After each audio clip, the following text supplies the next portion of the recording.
Is your prediction that we're going to see another full-blown 2020 all over again with this hantavirus thing, or do you think this is going to go away? You're going to see several people get sick in the United States and elsewhere. There may be 1 or 2 more deaths. We're going to see no mention of early treatment protocols, nothing else we can do, and then we're going to be told there's a vaccine. Why hasn't Tony Fauci been indicted? According to Rand Paul, Fauci approaches Biden in his advanced state of cognitive decline, and Fauci requests 10 years of clemency. Vaccines are just so problematic. We found the bundle of vaccines, which is steadily growing, is the trigger for the development of autism spectrum disorder.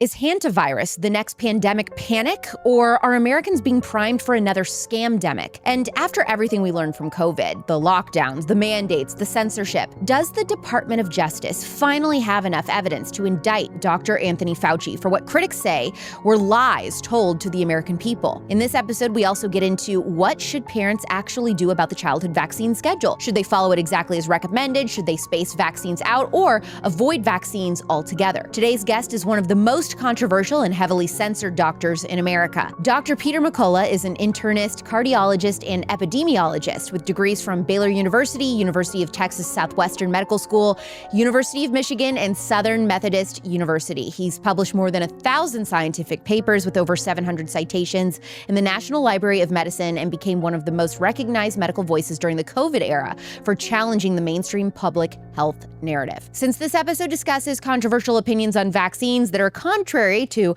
mainstream medical advice, this episode is only available to listen to and watch on Spotify and Apple Podcasts and not on YouTube. Please leave a 5-star review for this podcast as we continually take risks, making sure that you get information challenging the status quo of conventional medical advice. This interview is interesting and entertaining because I disagree with Dr. McCullough on some things, but not everything. There's a lot that we do agree on, but as always, I love being able to host differing opinions on the show so that you can decide what you believe for yourself. Please welcome Dr. Peter McCullough to Culture Apothecary.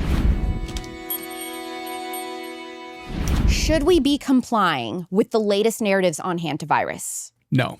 Why? It looks like the World Health Organization and the CDC have grasped yet another false narrative. Remember in COVID, we had one falsehood after another that was put out to the public. 6-foot distancing. How about sterilizing your pizza boxes, for delivery? Do you remember all those false narratives? Turns out none of them were true. And here we are with hantavirus, a virus that transmits from rodent to human. The virus is alive in the rodents, and through rat and mice pellets and urine, it gets aerosolized into dust, and then we breathe it in. The virus only lives outside the animals for about 2 to 3 days. A paper was published by Martinez and colleagues in 2020. And it was a paper that had a fantastic title. Now, this is early on in the COVID pandemic. This paper comes from Argentina. And in the title of the paper is Hantavirus Super Spreaders. What? Who's the super spreader? And in this paper by Martinez, coming from a little town, Apoyan, in Argentina, 2,400 people in this town, loaded with the rodents that carry the virus. These authors speculate that people transmit this virus to other people. Yet the virus has never been found in a cough or sneeze. In all the history of hantavirus, it's never been passed person to person. And this paper is published in the New England Journal of Medicine with this scary title about hantavirus super spreaders. They didn't check the houses or the places where people communally got together in 2020. It was a birthday party and said, oh, they spread it at this birthday party. There were probably rodents behind the walls in these houses down there in Patagonia. So this false narrative gets in the literature in 2020. In 2022, a responsible paper from the Infectious Disease Society of America by Toledo and colleagues concludes wrong. It does not transmit person to person. You can't find it in people. The only time the virus has ever been found on a person is in oral secretions in people near death in the ICU when they're on a mechanical ventilator and the oral solution, the fluids can be sampled.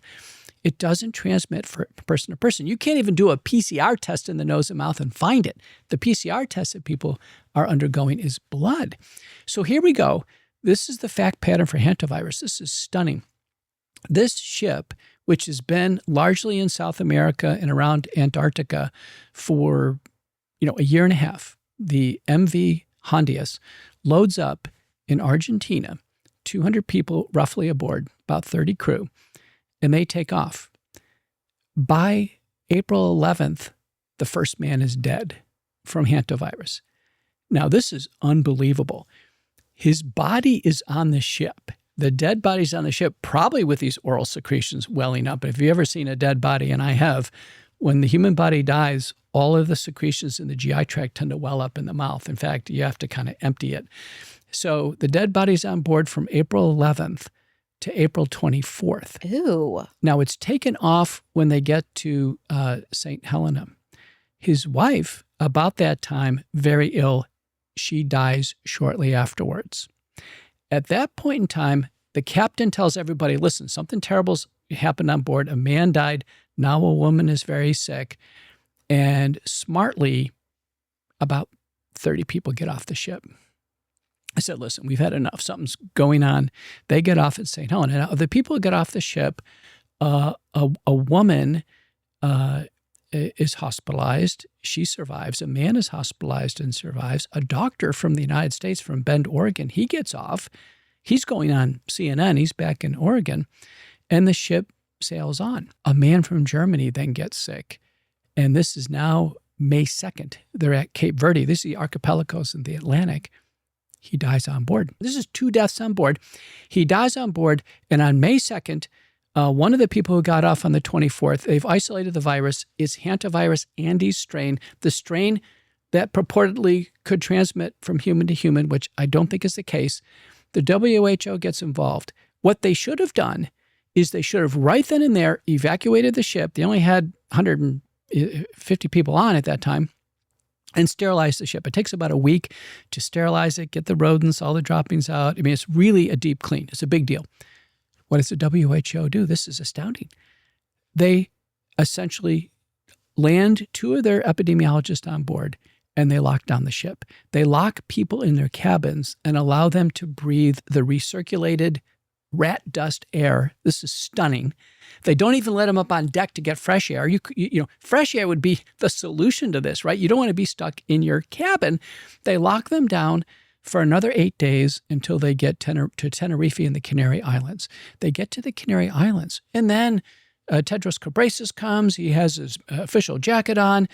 What they do is these poor, desperate people who are in their cabins, when they come out of their cabins, then they make them put on hazmat suits. Then they start hosing them down in hazmat suits. And of interest, there's some other people walking by who don't have any suits on. They put the poor people who don't need hazmat suits, and they certainly don't need to be hosed off outside.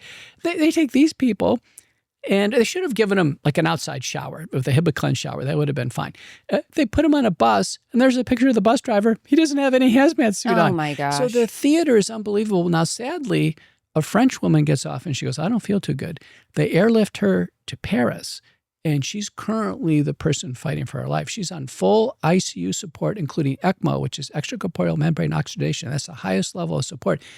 She's probably going to die. You and I are on the same wavelength, because we start hearing this story, which I thought was weird from the get-go, that patient 0 was this guy who was obsessed with birds. He was like a bird scientist, and he was rummaging through trash trying to get to some exotic bird in a landfill or something. And I knew immediately, I was like, no, there's rats on the ship, and the cruise line doesn't want the marketing that there were rats on the ship. You got it. So, yeah. So already there's a false narrative that he brought it on the ship. Yes. This plot is unbelievable, that he brought on the ship and he's the super spreader. Well, it's possible when he was a corpse, he actually could have been a nidus of infection. But the first man is dead on board and the German man is dead on board. The bodies are ultimately moved, but the total duration that a dead body was on board the ship is 21 days with a corpse from hantavirus on the ship. So here's what I want to know. Every few years, you've got, some new panic virus. How do regular people tell the difference between a real threat and a manufactured fear cycle? Well, they have to, again, examine the fact pattern as we're doing ourselves. What happens next is even more mind-boggling. People start to be dispersed. Government planes fly the passengers off. They are now believed to be super infectious. We've got more than 24 Americans locked down in an Omaha biosecurity center right now for the next month and a half. Okay.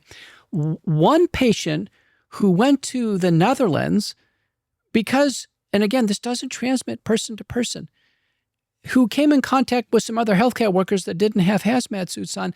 They've gathered up the other healthcare workers and they've put them into a month and a half of quarantine. This is stupendous. And now the mainstream media and experts are going on saying this is really grave. There's a mortality rate of 40%. True for impoverished people down in South America, where a lot of people die with no medical care at all. I don't think the real mortality rate with early treatment and good care is going to be nearly that high. What they're saying is this is highly contagious. It's passed person to person, that rodents were not involved. The WHO on May 10th, when it lands in the Canary Islands, they say, well, we don't see any rodents here.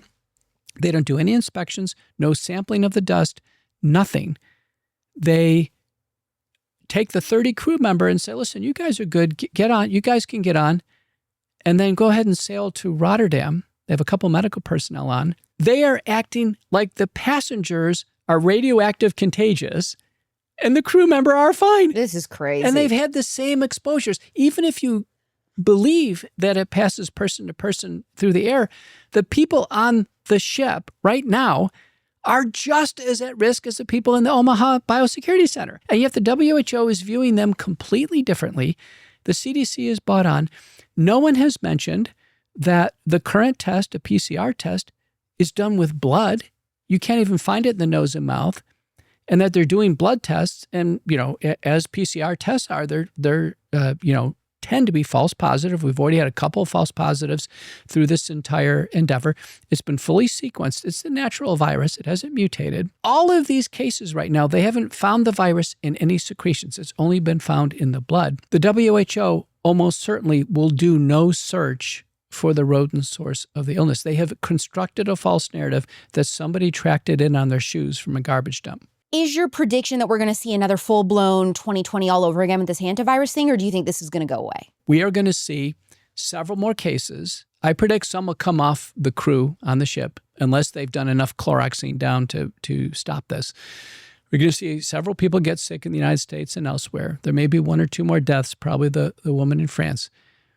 And there's going to be no mention of treatment, even though favipiravir, which is Avigan in Japan, Russia, and India, looks very good. Hydroxychloroquine, ivermectin, probably not so good. We're going to see no mention of early treatment protocols. Nothing else we can do. And then we're going to be told there's a vaccine. This is what I was thinking, Dr. Peter. I was thinking that when it's time to get your flu test, that people are going to have the option to also get a hantavirus test. And then what we're going to see is enough people are wanting the hantavirus test, so then magically we're going to be told, well, there's a vaccine you can take for this. Well, it's going to first out saying, listen, if you live in places where there's dusty barns and potentially rodents, or if you're going on a cruise, you should get a hantavirus vaccine. And guess who makes the lead vaccine?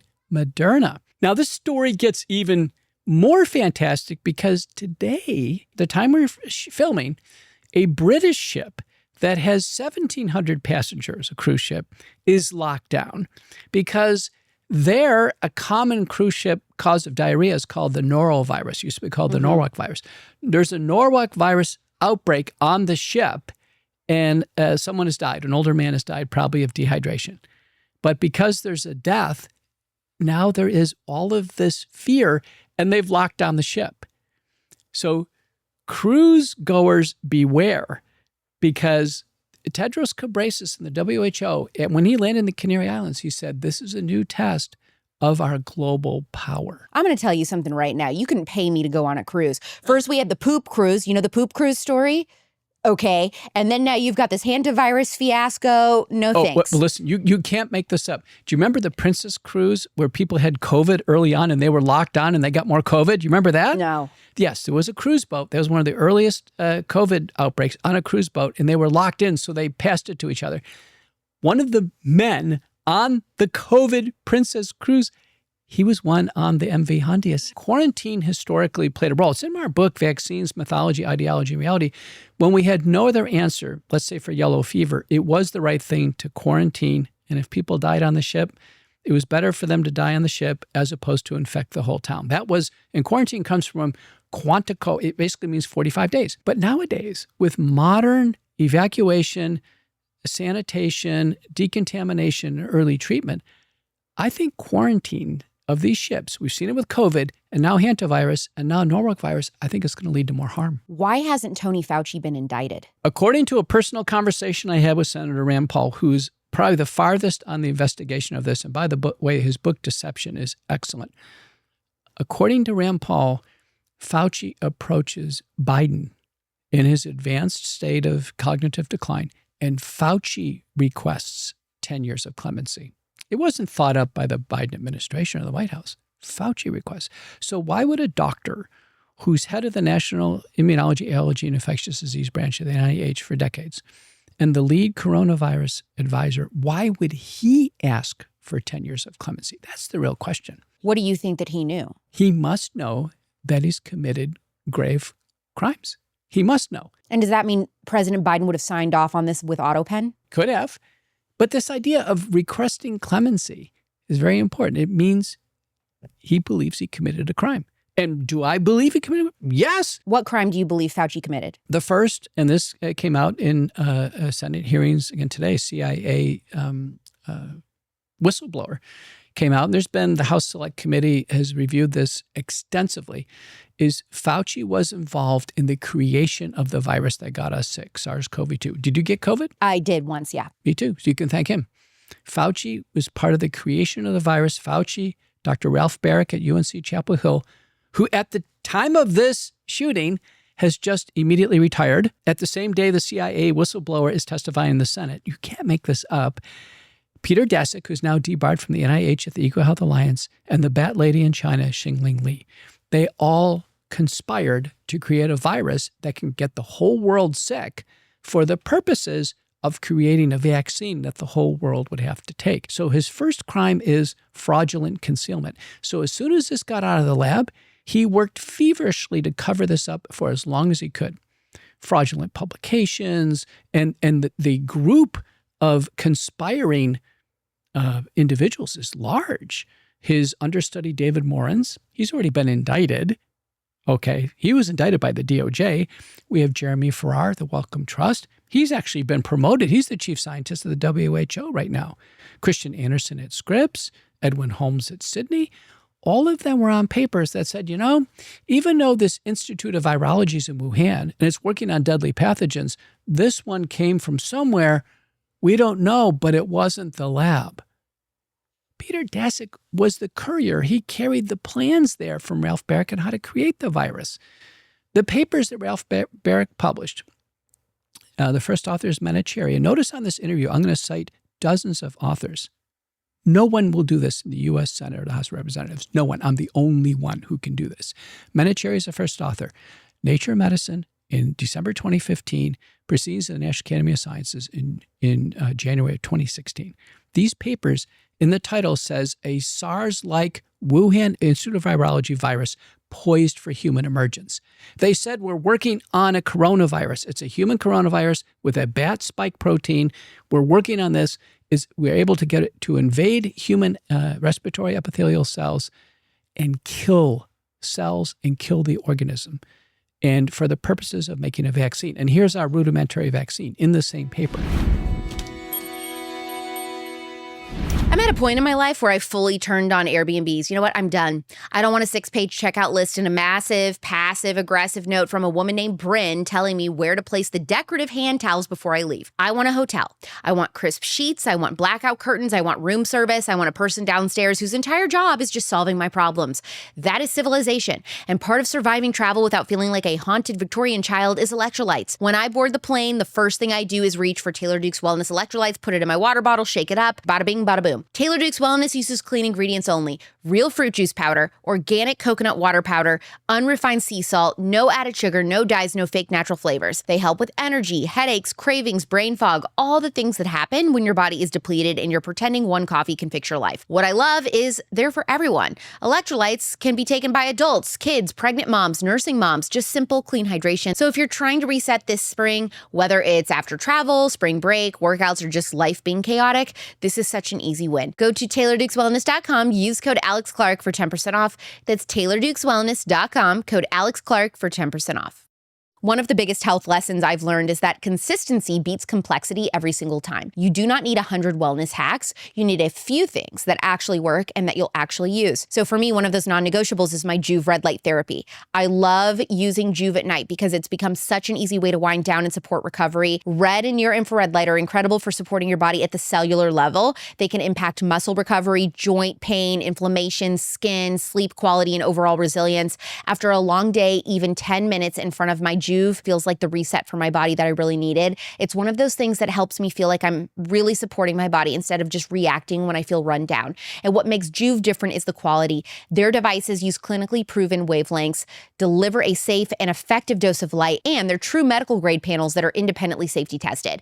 That peace of mind matters when it's something that you're using regularly. I also love that they have so many device options depending on your space and your needs and your budget. So it feels realistic, whether you want targeted support or full body benefits, or something to travel with. If you've been curious about red light therapy, Joovv is the one that I have used for years, way before I was even podcasting doing Culture Apothecary. Go to joovv.com/Alex. That's JOOVV.com/Alex.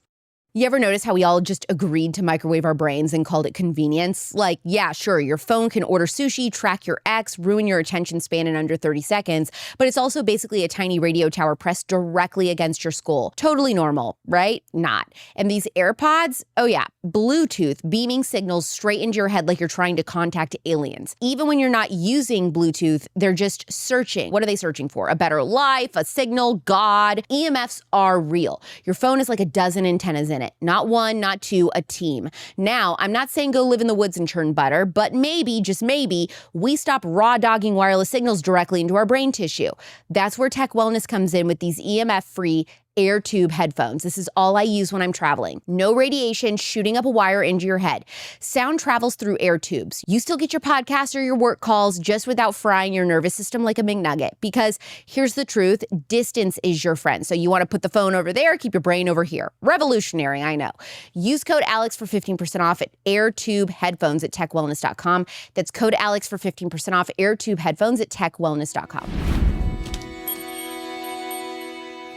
You've got this group of people that are like, I want to create a virus so terrible that we can convince the entire world to take a vaccine. Why is it important to them for the whole world to take a vaccine? Because they're all going to get rich? Think about the power. Peter Daszak, when he testified under oath in the House Select Committee, he says, I have dozens more of these samples in Wuhan. And when I went on Fox News one night, and I was on one side of Laura Ingraham, and then the other side was the committee chair for the U.S. House of Representatives. I said, we should investigate the Wuhan lab. And then the answer was, well, Dr. McCullough, if we did that, someone would get killed. And in 2023, I believe, the U.S. House of Representatives, I think in the last 10 years, had its only unanimous vote. All Democrats, all Republicans, over 400 people unanimously voted on one thing: to release all the documents on the Wuhan lab. And they're all held by the Office of National Intelligence. And our director at the time was Avril Haines. Avril Haines was actually at Event 201. That was the video planning event for COVID-19. That was in November of 2019. She's there. She's there with George Gao, the CDC director from China.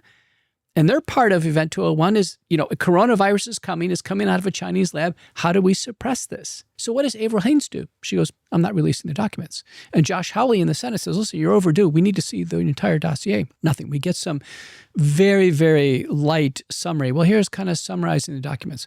Tulsi Gabbard comes in. Where's Tulsi? She won't release the Wuhan documents. This is astounding. Here's what I don't understand. We're releasing all these documents about JFK. We're releasing all these documents about aliens. Why isn't the Trump administration releasing documents on the COVID vaccine pandemic situation? We're told it's a national security issue. Okay, and what do you actually think? It could be. That's the scary thing. If somebody thinks it's a national security issue that the U.S. and Chinese worked on a deadly virus, it probably is. I don't understand. Why is that bad for the public to know? Because they may have the plans for something truly catastrophic. It's possible. Now, Ralph Baric in 2021, the one who recently was suspended at UNC and now he's the most expert person on coronavirus in the world. Now he's just immediately retired. Ralph Baric in 2021 said, when he was asked, why don't you release the genetic code from your papers? This is a federally funded project. In your papers, you say it's gain-of-function research. You thank Anthony Fauci and the NIH. You thank Peter Daszak. And you said you took the project to China because of Obama's suspension of gain-of-function research in the United States. And you did. And you thanked the Chinese. Why don't you release the genetic code for what you found, Dr. Baric? He goes, I checked with the NIH and they said, don't do it. It's a national security risk. Chances are what Baric was working on exactly matched or nearly exactly matched what came out of the lab. And that would tie everything together. The way I look at it, Fauci fraudulently concealed the source of the virus, put us way behind on early treatment in our response, and people's lives were lost. Actually, people's lives were lost with the creation of the virus. Some people really died of COVID. It was grossly over-exaggerated, but some really died. His second crime is he actively worked to suppress treatment of all type. And his third crime was he relentlessly pushed genetic, grossly unsafe vaccines. So would the DOJ have a solid case against Fauci? Rand Paul thinks they do. Now, recently, a statute of limitation date went by, and we saw that in the media.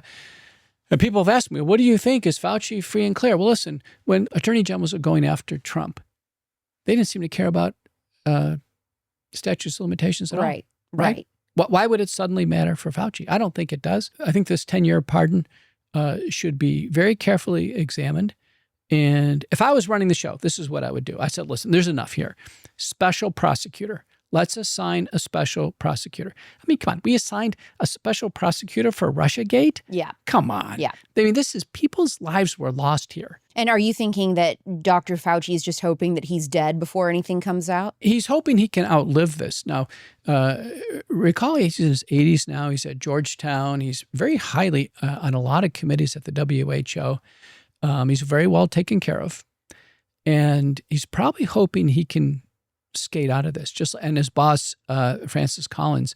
But this has been the greatest catastrophe of all time. You know what's interesting about Fauci's goodbye memoir that he posted on the NIH website? When he decided to retire, he highlighted the things in his career and HIV and other advances.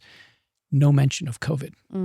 The biggest thing he ever faced, and there's no mention of this on his career summary. So do you think that Anthony Fauci genuinely believed that he was helping people, or do you believe that this was conscious deception? I believe this all started with this aspiration that we can get ahead of nature, that the governments had enormous interest in genetic vaccines. And, DARPA, a research unit of the military, in 2012 announced a program. It was called the ADEPT P3 program, Pandemic Preparedness Action Program.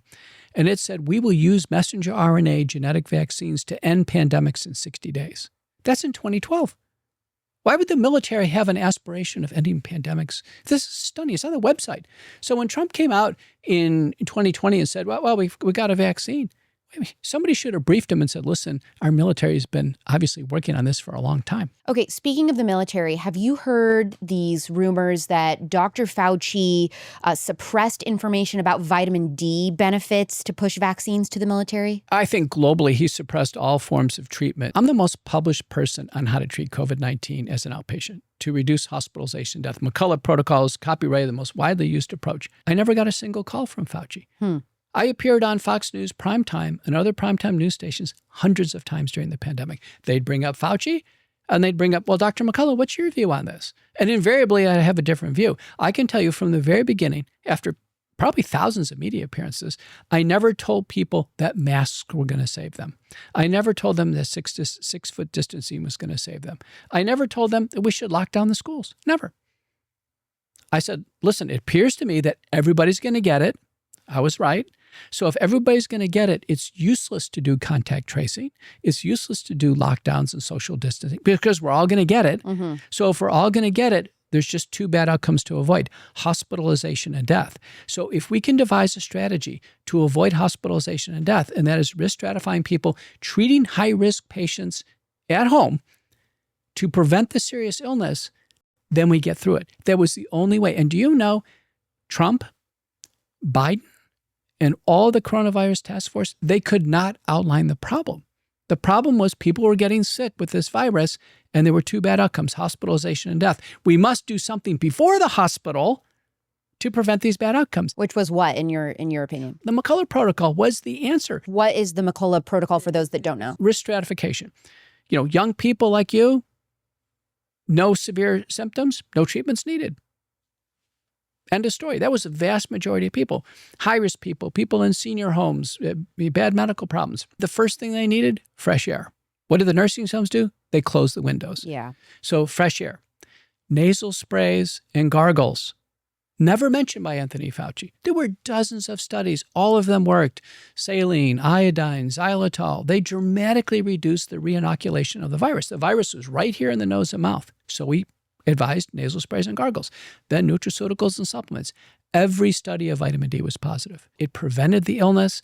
Vitamin D reduced the severity of illness. People with higher vitamin D levels were more likely to survive. So everybody should have had vitamin D.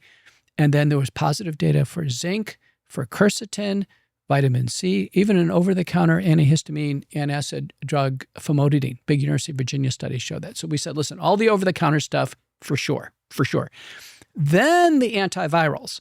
And everyone got, all wadded up about antivirals. And antivirals were neither necessary nor sufficient. Though they were useful, hydroxychloroquine in the first year was partially effective. Ivermectin the second year and forward, I think very effective.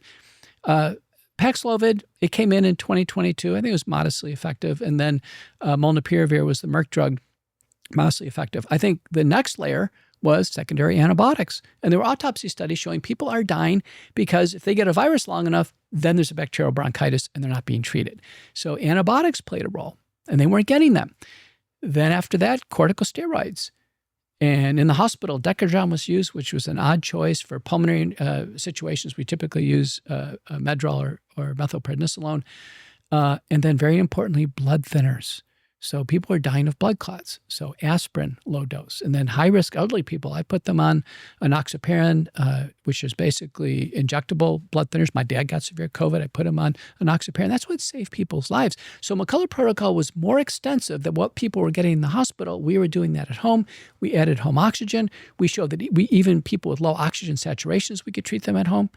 When people went into the hospital, it was a death sentence. They immediately got put on ventilators. They got secondary pneumonias.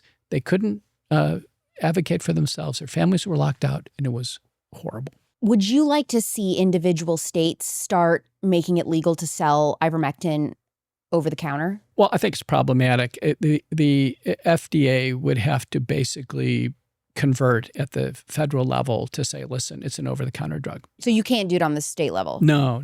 So okay. What's going to happen is, no company is going to offer it because they're going to say, listen, we need the FDA to, and we actually have to have an over-the-counter label to go with it and safety. Do I think it's safe enough to be over-the-counter? Yes. I think lots of drugs should be over-the-counter, to be honest with you. For instance, statin drugs, cholesterol-lowering drugs, they're over-the-counter in many countries. Why not in the United States? That way we don't have to have, so much tension about statins. Many drugs should be over the counter. I mean, prescription-wise, these drugs are only $3 to $10 a month. Mm-hmm. Why can't they be over the counter? I think drugs with serious safety problems, opioids, and they need to be prescription. But if we were more liberal with our over-the-counter drugs, life would be easier. Why haven't we pulled the MMR vaccine? Well, I tell you, boy, vaccines are just so problematic. So at the time of this filming, McCullough Foundation has just published the most extensive report on the determinants of autism in the history of medicine. And determinant's an important word. I'm an epidemiologist, and in medicine, we actually never know what causes something, believe it or not. We use inferential thinking, and we approximate causation through what's called determinants or risk factors. And for autism, as we reviewed the literature, we got a big grant, and far and away, this influenced HHS. Within 19 days, the CDC changed their stance on this on their website. It was because of our work. Autism is an epidemic. I want you to understand this. When I was a kid, no autistic kids. Right. It's now, as of 2022, it's 3.2% of kids. Mm-hmm. Some states even higher. Heavily vaccinated states like California, it's over 5%. Yeah, 1 in 12 boys in California Yes. being diagnosed with autism. And it's not just increased diagnosis. 27% of the spectrum is profound autism. Means the kids can't speak, they can't communicate with their parents, repetitive headbanging behavior, cannot toilet alone, cannot navigate alone. They need 24/7 care. 27% of this. The CDC has an autism spectrum network for decades now. They've been tracking this, and it gets worse and worse with every report. And their conclusions at the end of every paper, we should just get ready for more special needs care. No inquiry into what's behind this. No call for treatment strategies or reversal strategies. Well, what we found with the McCullough Foundation, briefly, this is very, very important. It's been published in the Journal of the Independent Medical Association. There'll be a press release you can view. If you go to mcculloughfnd.org or go to the Independent Medical Association, you'll find this, that there are risk factors that explain this kind of secular change. 1 in 10,000 when I was a kid, 1 in 31 right now. They are the following. Older parents. So a man over 40, a woman over 35, predisposing factor. Premature babies born before 37 weeks. Siblings with autism.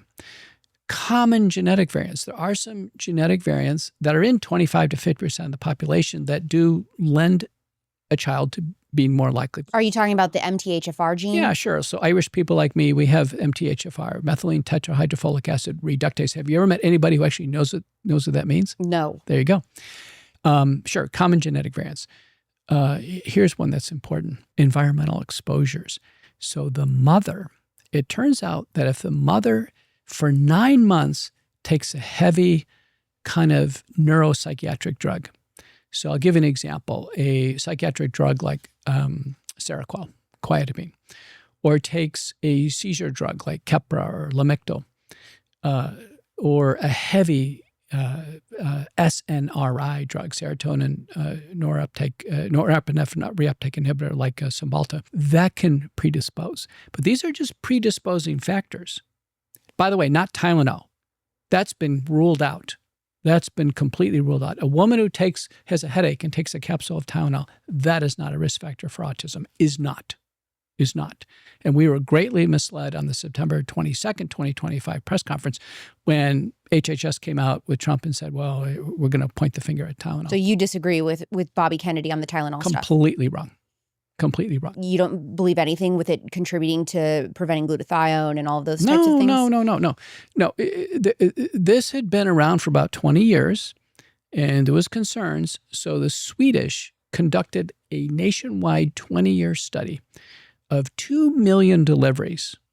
They captured every capsule of Tylenol these women took. They even had sibling analysis. This is very important, where a mother during one pregnancy took some Tylenol, and another pregnancy she didn't. Same mother, same genetics, same. Zero independent relationship with autism. Zero. Now, it turns out women who do take Tylenol during pregnancy tend to have other medical problems, migraine headaches. They believe it or not, in the Alquist study in JAMA 2024, 7 to 9% of these women who take Tylenol also take opioids. So it's not the Tylenol. The Tylenol has been ruled out. American Academy of Pediatrics is correct, and all the other associations, American College of correct. Tylenol's been ruled out. Good news, because when a woman gets a fever, we need to control it with Tylenol, because if it's uncontrolled, she can lose the baby. And we can't turn around and use Motrin, because that's going to actually cause placental disruption. So we need Tylenol. Tylenol is super important. And that's the reason why our report's so important, because it's setting things straight based on the data. And I'm a doctor with medical authority, more authority than anybody in Washington. So I can tell you right now, Tylenol is out. What did we find? we found the bundle of vaccines, which is steadily growing, is the trigger for the development of autism spectrum disorder. No doubt about it. And the case series are very clear. The babies are born normal. They're born out of this predisposing milieu. They get a big battery of vaccines. They get sick that night or the next night. Sadly, what can happen is sudden infant death syndrome, which is strongly linked to battery of vaccines. And it's been shown in the hospital, if they get a battery of vaccines, they can have apnea. The nurses have to revive them. What happens at home if they get apnea? The parents aren't there. It's sudden infant death. So the big bundle of vaccines, sudden infant death, febrile seizures. The CDC has published this and said, yes, the vaccine causes febrile seizures. There's a paper from Sweden showing if a febrile seizure happens of whatever cause, there's a 40% conversion rate to a neuropsychiatric disorder, which includes attention deficit disorder, autism, tics, and seizures.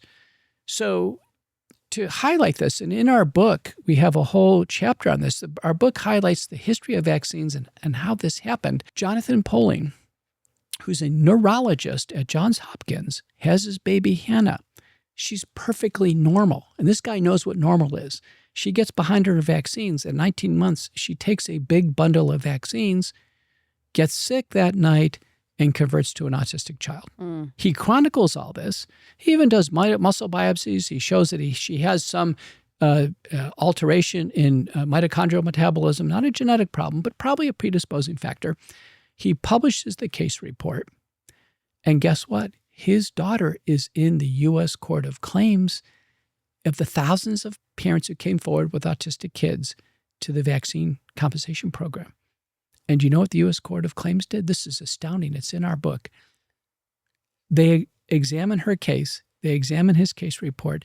They pull him aside.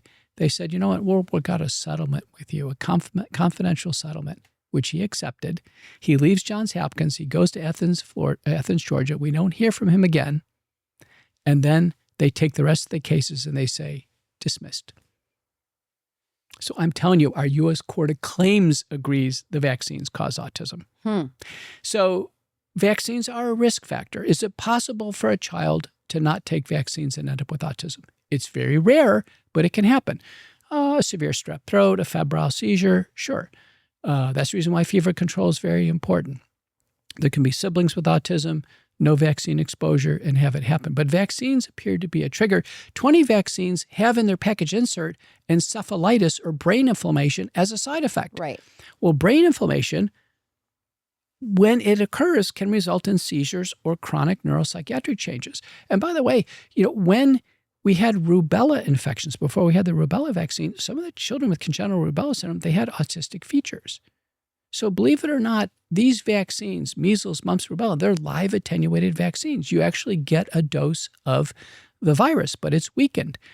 So the measles vaccine can directly result in death. And there's a paper from Stanford where a baby comes in and gets an MMR vaccine. And little does anybody know that the baby has incipient acute myelogenous leukemia. And so the baby gets sick with leukemia. The attenuated virus mutates, which it can, invades the brain and kills the baby. They do an autopsy and it's clear the measles vaccine killed the baby. It's published by Stanford in the peer-reviewed literature. So if anybody gets up at Washington and said, well, is the MMR vaccine perfectly safe? Of course it's not. McCullough Foundation has published an analysis because measles is so infrequent now that, believe it or not, there's more deaths after measles vaccination than there is with measles illness. I think with our early treatment of measles nowadays, that there should never be a death with measles. What made all these infectious diseases become far less frequent, remember, we don't have scarlet fever anymore. There's no vaccine for that, is improved sanitation, nutrition, and personal hygiene. That's what won the day. I need to say something because I see this in my DMs every single day.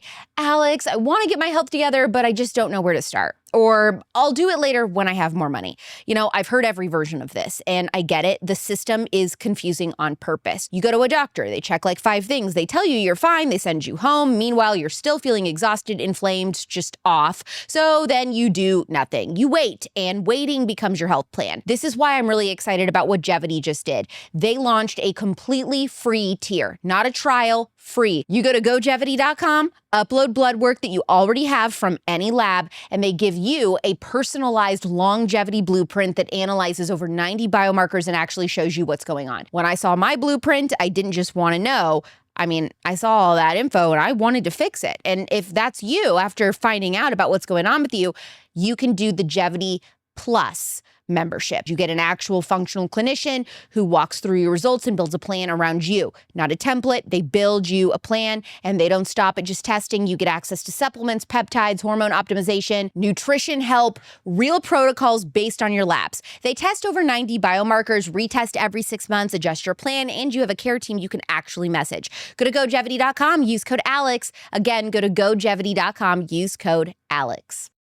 You ever notice how every detox product sounds like your body is one bad decision away from being condemned by the FDA? Like, your system is overloaded, your toxins have toxins. Frankly, we're shocked you're still standing. Relax, you had pasta, not uranium. That's why I actually like Utzi Naturals Gly NAC Plus, because it doesn't treat your body like a crime scene. It treats it like something that already knows what it's doing, which is rare in wellness.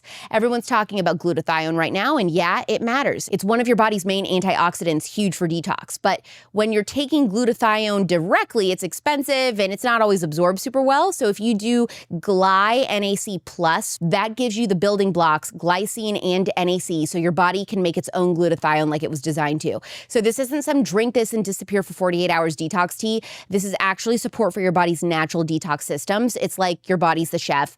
Gly NAC Plus brings the ingredients. No drama, no cleanse, no life crisis. If you want to try it, go to Utzi.com/Alex to learn more and save, and use code ALEX. That's Utzi.com/Alex, code ALEX. So if vaccines are a risk factor for autism, what do you advise parents to do as a doctor? Well, they're clearly modifiable, right? So a lot of things for autism, genetics, like if you decide to have family later, or you have a premature child, you can't do much about it. But vaccines, parents can make a choice. This is very important.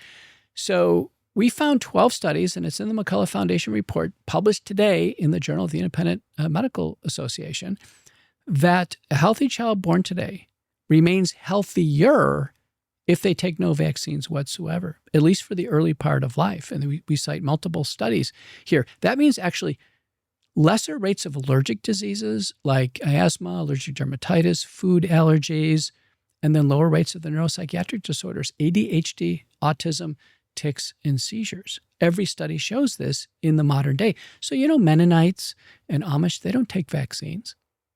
Now, do they risk getting measles? Well, sure they do. And measles is very treatable. We have vitamin A protocols, secondary antibiotics, measles encephalitis or pneumonitis, corticosteroids. So measles can be treated. Mm-hmm. And so all of these illnesses, people say, wait a minute, Dr. McCullough, what about polio? What about polio? And even Anderson Cooper pulled out the old iron lung machine. Now, even if someone needed a mechanical ventilator, we wouldn't dust off the iron lung machine in the hospital, I can tell you. But, polio largely went away with water sanitation. And when the Salk field trials were done for polio vaccination, 1.8 million people were tested.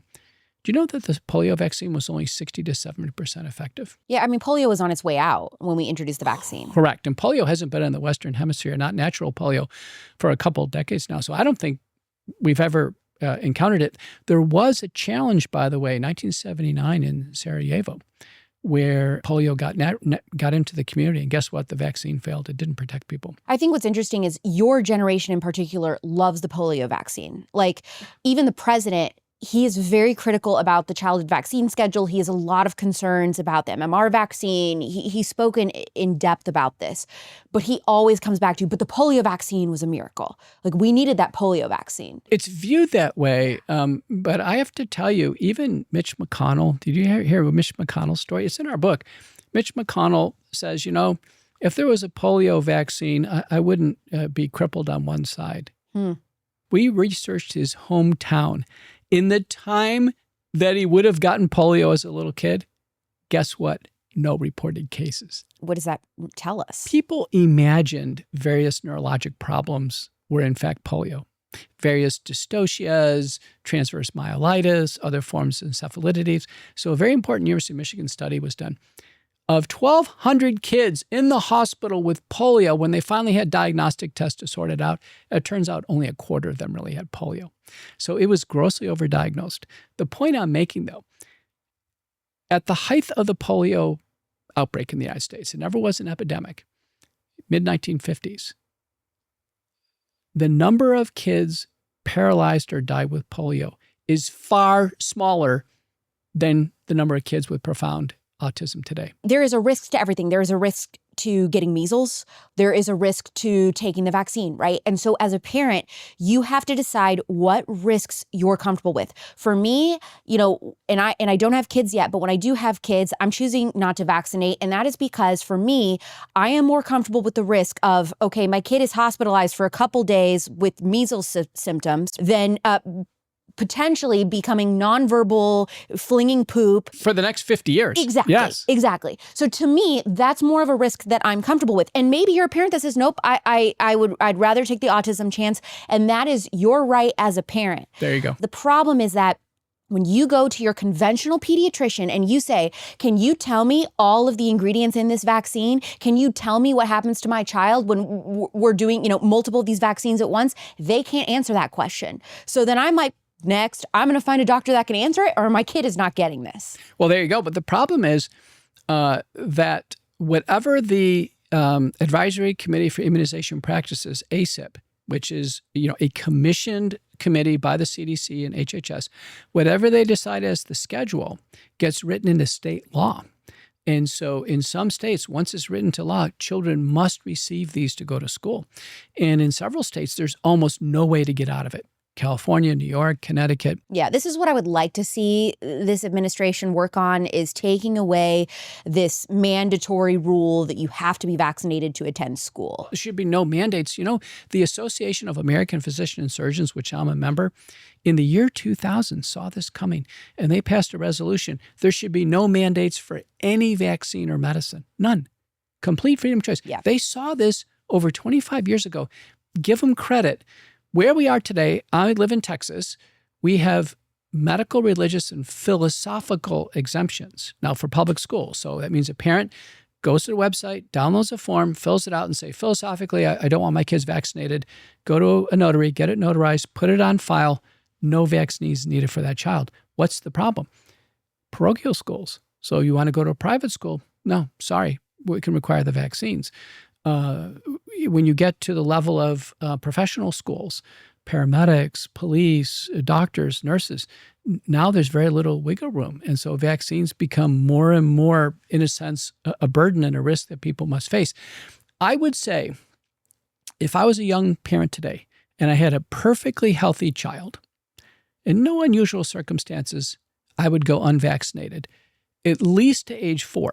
Because almost all the critical neurologic developments in A4. And if I was in a state that I absolutely, then I could try to meter them out. Now, by the way, probably the safest vaccine out there is the polio vaccine. It's given as a single injectable vaccine. Honestly, I've looked at the safety profile. I think it's one of the safest, but we don't have a polio risk, but it's one of the safest ones.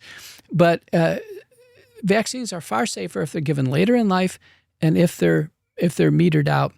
I think if there was a completely free hand here, what I would say is that we should do risk stratification. So a child born with congenitally absent spleen or some problem like that, they need the pneumococcal, Haemophilus, and meningococcal vaccines for sure. In fact, my brother-in-law doesn't have a spleen, and I told him, listen, you better get these vaccines because you get one of these infections, it's fatal. So it depends on the condition. A child with cystic fibrosis who's dependent on oxygen, what have you, if they get RSV or they get influenza, it can be fatal. So if there's severe baseline conditions where the theoretical benefits start to rise to be high enough, it's worth the risk. So I think in a future world, just like any drug, vaccines ought to be based on risks and theoretical benefits. Now, this baby with the missing spleen or whatever that you're talking about as an example, would you still say wait till 4 years old, or that child needs it? No, we go early. Okay. The most egregious overuse of a vaccine is the hepatitis B vaccine. This is very important for people to understand. When a child is born to a healthy set of parents, the mother is tested for hepatitis B. So we know she doesn't have hepatitis B. There's zero chance she can give that to the baby. Zero. The baby grows up, and maybe if the child becomes a gay and bisexual man later on, or an IV drug abuser, or something along those lines, hepatitis B can be a risk later on in life, teenage years or beyond, or become a doctor, paramedic, firefighter, and we're dealing with IV drug abusers, these people, we can actually get it from needle sticks. So 3.3 million American babies are born. They don't need the hepatitis B vaccine at all, at all.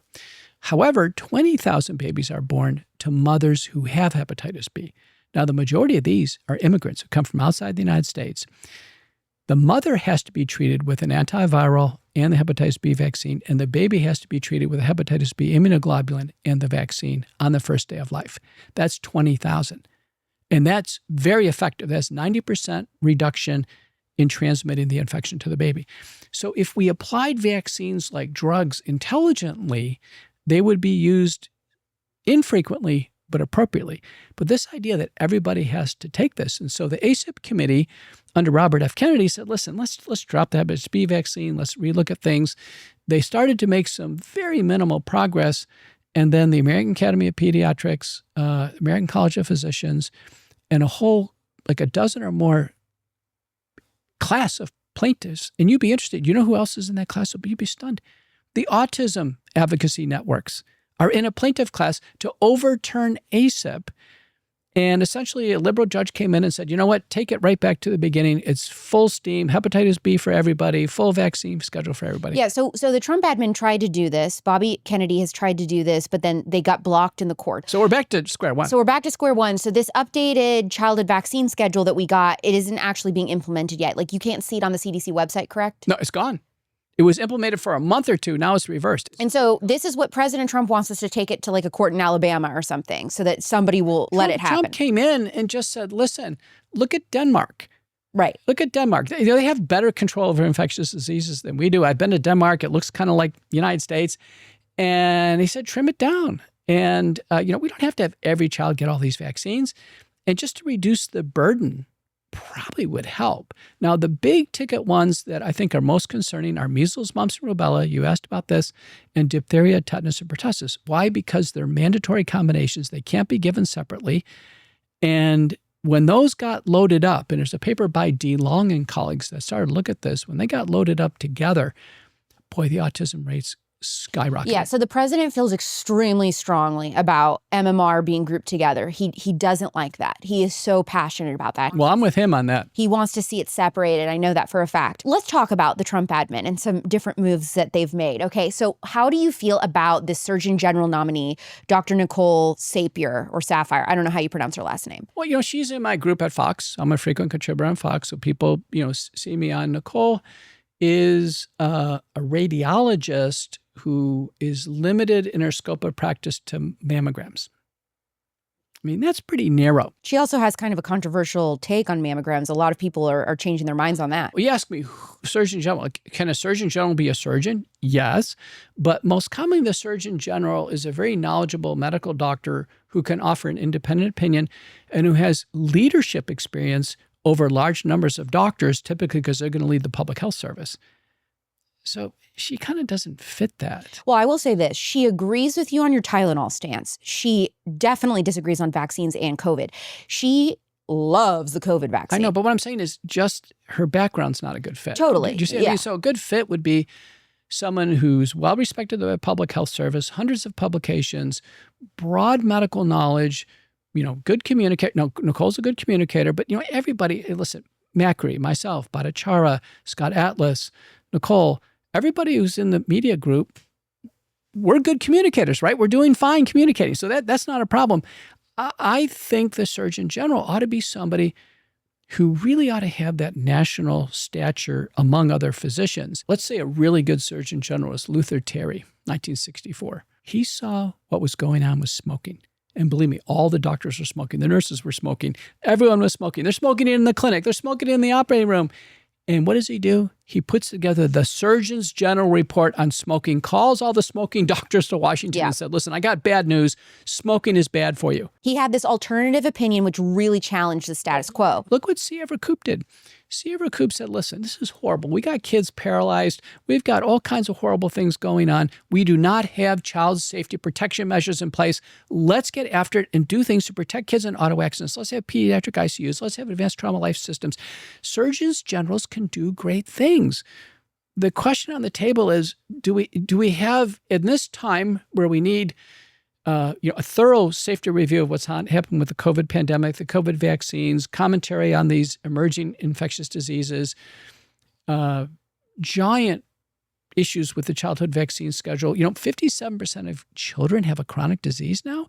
We better have a Surgeon General who can, direct the public health service towards all these new initiatives. So everything that you're describing, independent thinker, challenging the status quo, great communicator, love for children, not afraid to say what's unpopular. To me, that person was Dr. Casey Means. And so I have been so bummed out about everything that happened with that. Well, I have a different view. I mean, a part of this is to be very senior and be respected by others.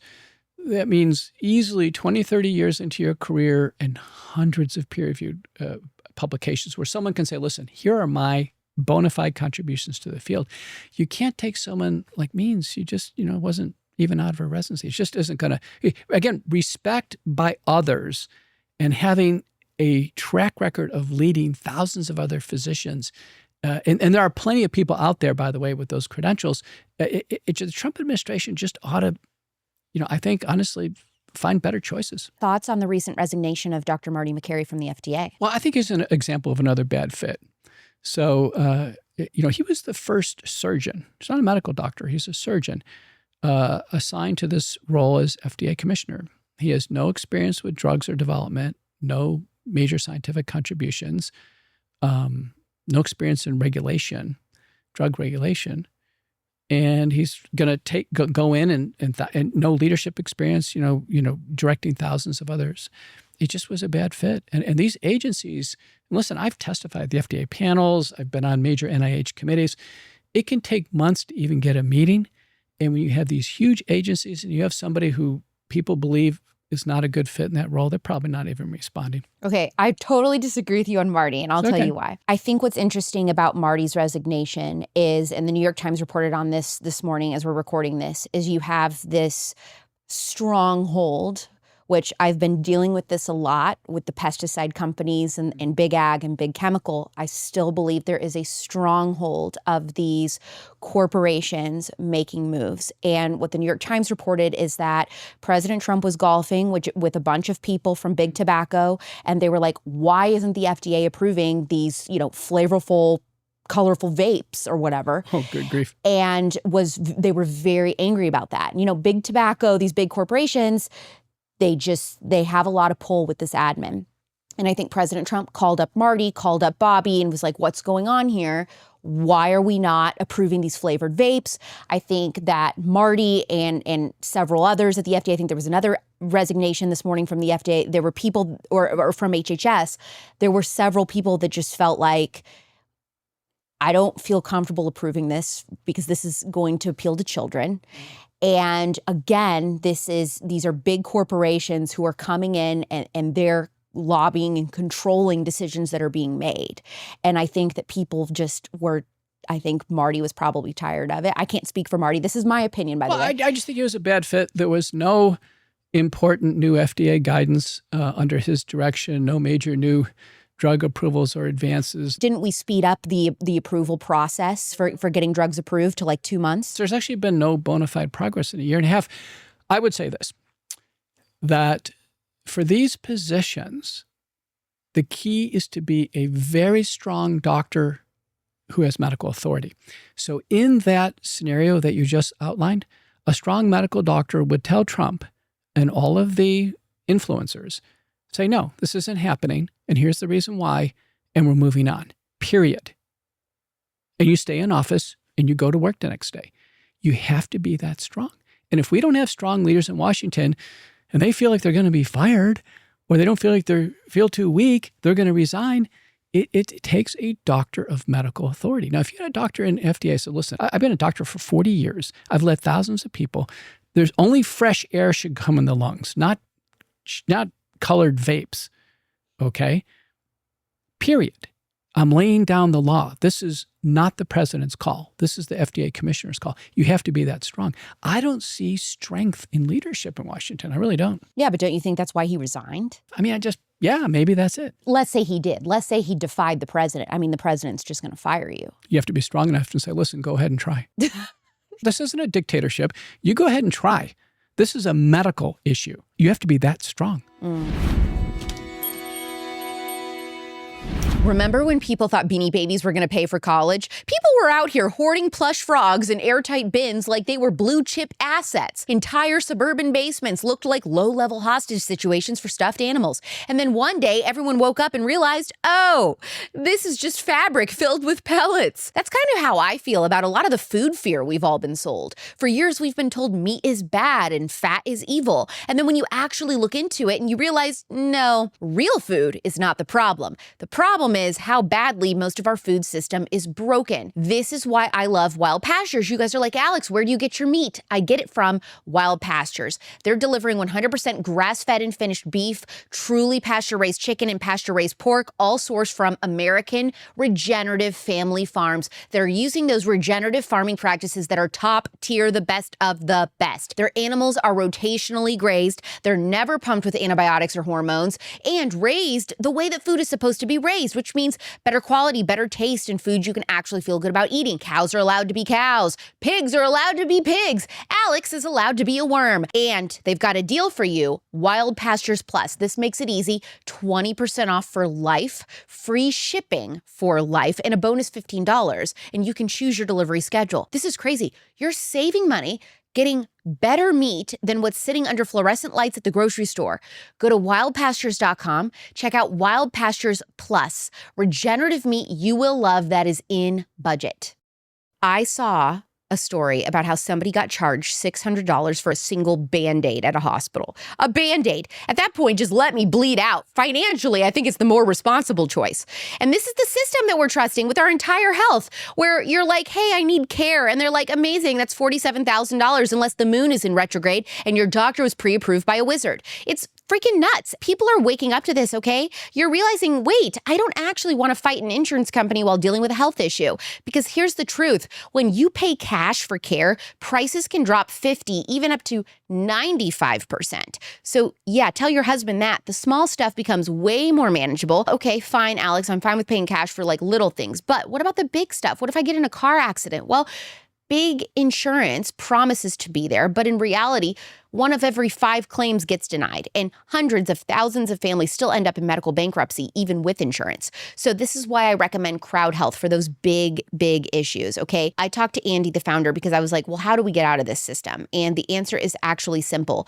Crowd Health is a community of people helping each other cover major medical expenses. You pay a monthly contribution, and when something big happens, like a serious diagnosis or emergency, the community helps fund it. No networks, no guessing, no fighting a corporation. And then you get to choose your doctor, explore the care you actually want, including functional medicine. And you even get support negotiating your bills down. So a lot of you are like, well, I wish I could see a functional medicine doctor, but I can't. My insurance doesn't support it.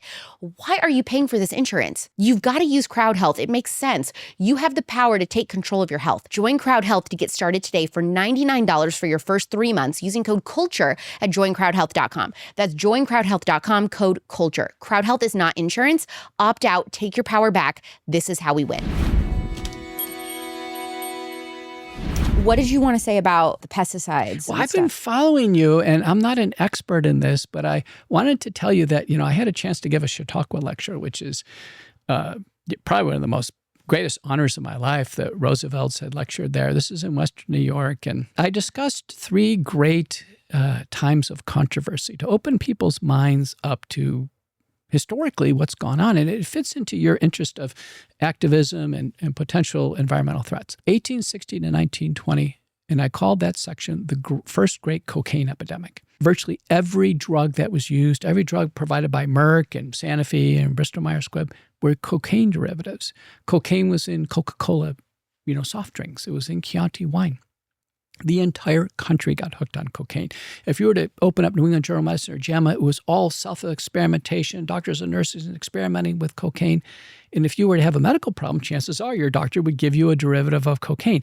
It got so bad, Sigmund Freud became a cocaine addict. During that 60-year period of time, in JAMA, New England Journal of Medicine, and the big journals, there was one paper of concern, one by an Irish anesthesiologist who said, I'm worried we're going to get hooked on cocaine. Second great controversy, what I called Smoke Fest. Smoke Fest was 1920 to 1978. We got to a point where virtually everyone smoked. Doctors smoked. They had cigarettes offered in their offices. There were physician and nurse marketing campaigns by R.J.R. Reynolds and American Tobacco Company and Philip Morris. And doctors claimed the virtues of smoking. One was better than the other. Doctors recommend Camels.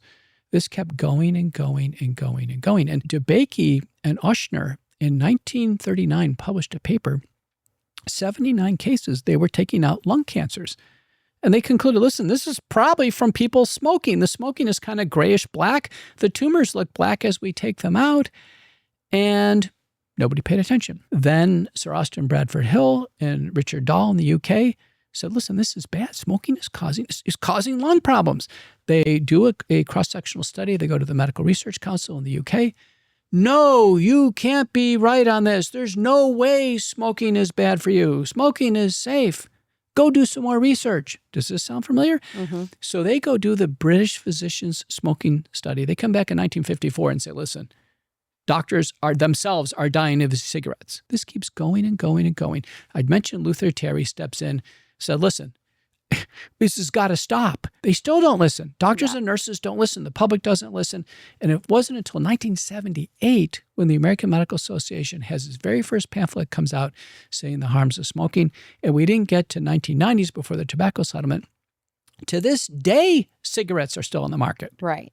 If I was FDA commissioner, they'd be off the market. So is your prediction that the ruckus that we've been raising on pesticides, that we're at the beginning of this fight and that eventually we're going to find out that Alex Clark told the truth? You picked up on this. So, the last controversy is vaccines. In our book, which is a New York Times bestseller, vaccines, this has been going on for 300 years. People have adopted vaccines as an article of faith. It's a religious belief. They're not scientifically supported.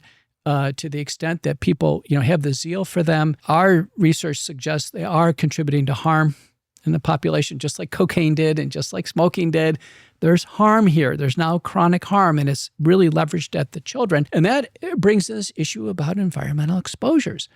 So in preparing for this today, I asked the question, how long did we have lead in the water supply and lead pipes and lead in paint before there was enough concern of kids with environmental, developmental delays and anemia and all these other problems?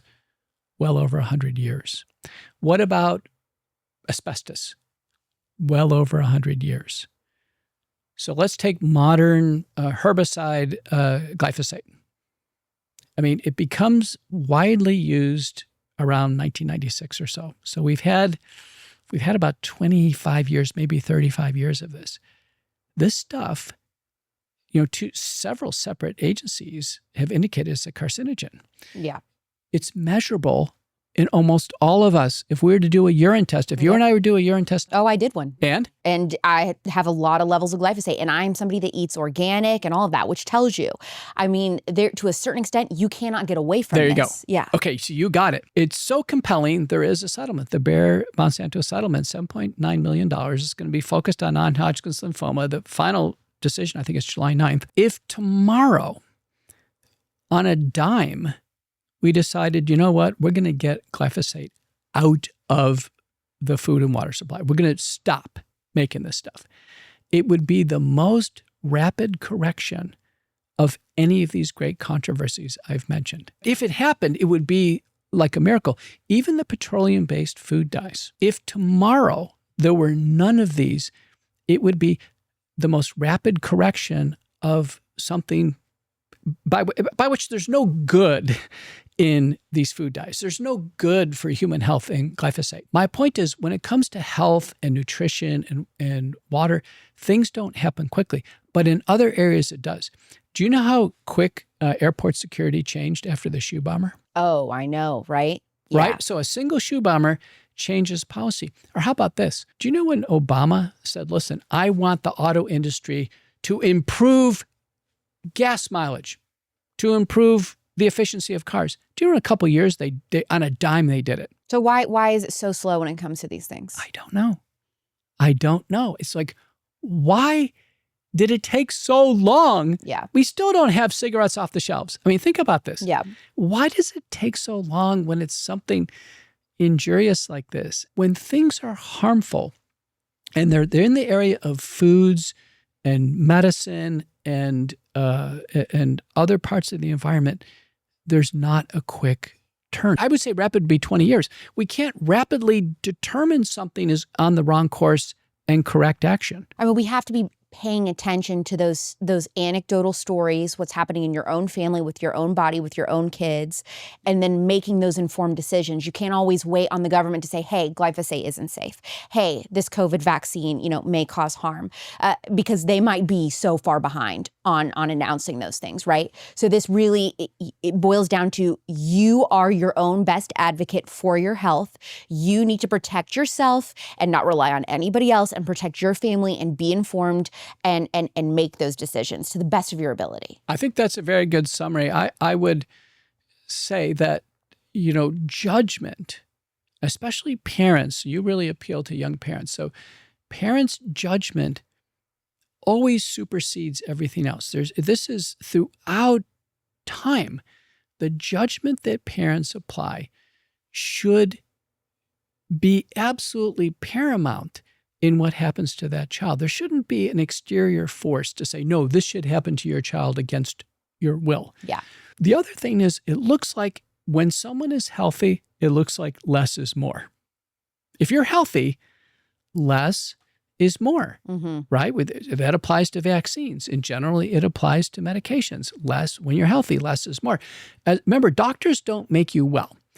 Doctors are problem solvers. People come to me with problems. Most doctors' offices like mine have incredible waiting lists. We're overwhelmed with people with problems we're trying to solve. People make themselves well. And the holy trinity of diet and exercise and sleep, that's our responsibility to really marshal that forward. We have to be the guardians of this, that, health is very much an art form. And my great concern now is that there's been an encroachment. We've seen through the history of vaccines for sure, now through the pandemic, this encroachment on civil liberties where we can't make our own choices. Remind everybody the name of your two books. So the first one is The Courage to Face COVID-19, Preventing Hospitalization and Death While Battling the Biopharmaceutical Complex. That is the historical accounting of the genesis of the McCullough protocol, the most widely used protocol to treat COVID-19, prevent hospitalizations and deaths. It has everything in it. How did Tucker Carlson get activated on this? How did Joe Rogan get involved? I kind of touched all these people, and they went off in these directions. Senator Ron Johnson is featured. It ends in my U.S. Senate testimony, which really was historic. That was November 19th, 2020, bringing the world the announcement that we can treat this illness. We don't have to sit in lockdowns and wait for a vaccine. And then Vaccines, Mythology, Ideology, and Reality, that came out in the summer of 2025. In a month, it became a New York Times bestseller. It's a gripping historical account of what happened early in the experimentation of vaccines and how did they develop into these government military interests in terms of bio-warfare that we've covered. John Leake is the first author. He's a brilliant author. John is considered the world's most prominent historian right now. He just testified in European Parliament yesterday, as we speak. So very proud of John's accomplishments. And his next book out, I'm not involved with, but it's called Mind Viruses. And it's how do thoughts become infectious from one person to another? And we see this in mass crowds. Yeah, like Candace Owens fans. Yeah. Mind viruses. I'll say it. Mind viruses. And then what is this that you brought? Oh, this is very important. Now, I'm the chief scientific officer of the wellness company, and the leading approach for people who've had COVID-19, taken one or more of the vaccines, is detoxification. And we have multiple peer-reviewed publications on this. The vaccine and the infection install the spike protein, the spine on the surface of the virus. It gets stuck in the body. It's probably in yours. It's been in mine. The only way to get it out of the body is to cleanse the bodies with these natural products, nattokinase, bromelain, and curcumin, 4 minor ingredients. These are high-grade medicinal dose, but this is needed. Does it matter like how long ago you had COVID to take this? Doesn't matter. Actually, a blood test, you can measure your spike antibodies. Anything over 1,000, you probably are concerned.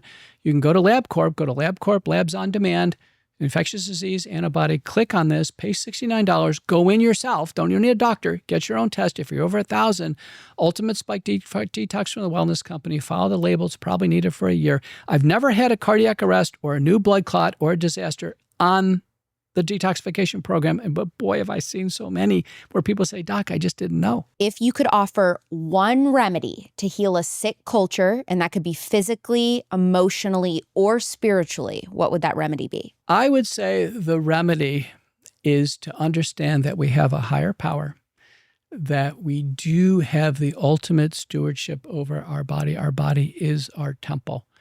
And boy, take care of it. Make health a hobby. Make it a hobby. I love that. Like, what's your hobby? What are you most interested in? You can't read enough about it. The human body is miraculous. I've studied it my whole career. Every day, I'm amazed at something new I learned. And the remedy, though, is for people to actually have that understanding that health is not something external that's injected into you. That's right. It's not something that someone tells you to do. Now, granted, we are all going to, at some point in time, need help. And medicines, when we apply them appropriately, are miraculous. But at the Wellness Company, in my practice, we say natural first, drugs last. Dr. McCullough, you're a legend. Thank you for coming on Culture Apothecary. Thank you.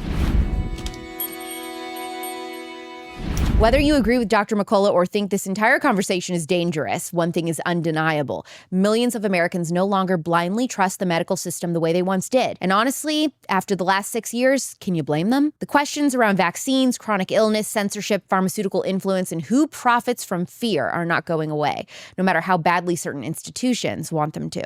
So the real question becomes, who actually deserves your trust now? Thank you to Dr. McCullough for coming on Culture Apothecary. If this episode challenged you, pissed you off, or made you rethink something that you thought was settled science, send it to somebody else who needs to hear it and leave us a 5-star review. New episodes come out every Monday and Thursday at 6 p.m. Pacific, 9 p.m. Eastern, anywhere you get your podcast. This content is for informational purposes only and is not intended to be taken as medical advice. Always consult with a qualified healthcare professional regarding any questions or decisions related to your health or medical care. I'm Alex Clark, and this is Culture Apothecary.